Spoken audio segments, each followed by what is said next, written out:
Hi, Rebecca G here, and I'm going to share with you some of the ways I plan to incorporate the best practices found in Carly Finseth's book in my own teaching career. In the book, Teach Like a Gamer, Carly Finseth analyzes several massively multiplayer role-playing games to learn what characteristics well-designed games share that help them engage and teach their players how to be successful at playing the game. Finseth then compiles a list of best practices that all teachers can use to more effectively engage and teach their students.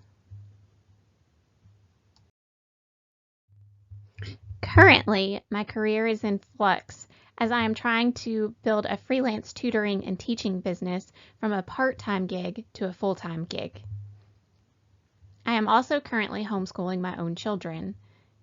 Therefore, I can see many ways that I can incorporate Finseth's best practices into my teaching responsibilities.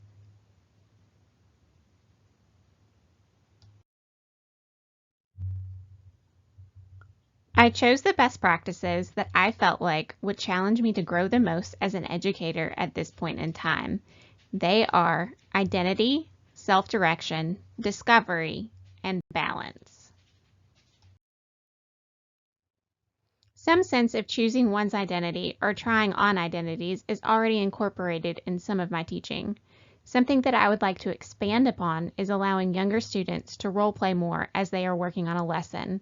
Allowing a student to have a toy in hand that they then give a voice to, and that voice give the answer to the question, is one of the techniques I would like to incorporate more. Also, I would like to use Scratch to design some brief games for some of the things I teach. I would like to allow students to choose a simple avatar or sprite in these scenarios.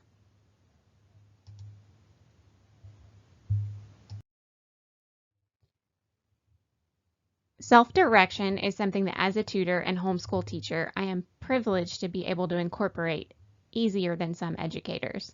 Since I am typically working with a small group of students or only one student, I can get a first-hand gauge pretty quickly of where a student is at with a particular skill. Sometimes I have to fight the urge within myself to make sure I have covered every little piece of a lesson just for the sake of covering it all. This best practice gives me the freedom to allow my students to not do busy work, but only do the practice that they truly need. I can do this by allowing my students to move on to the next skill or objective when they have shown mastery. In small groups, I can design lessons that differentiate instruction so that students can plug into what most fits their skill set. Discovery is a practice that I believe is important in order to foster a sense of learning that will stick with a student beyond just what you want to cover in class that day. One of the difficulties I see for myself with incorporating this practice is that I never know if I'm going to see or work with that student again. I believe this is something I can address just by using the power of my influence and positive rapport that I build during a lesson. If I talk with a student and they express an interest in something, I can encourage them to look into that and use phrases like, "That's a great question, and I bet you can find out by doing some research." If I'm going to see a student again, I can say things like, "Please let me know what you find out. You have piqued my interest as well."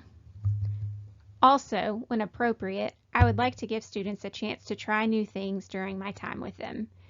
This may be trying out a different math strategy that works for them or trying a new art technique, depending upon the lesson.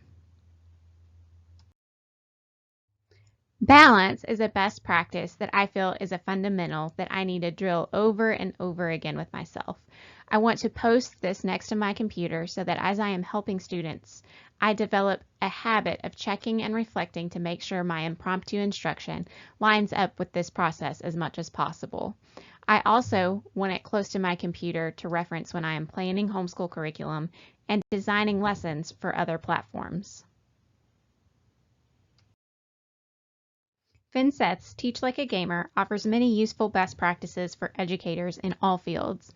In the future, I plan to revisit these to see what else I can apply. For now, I will focus on incorporating identity, self-direction, discovery, and balance. Thanks for listening. Bye.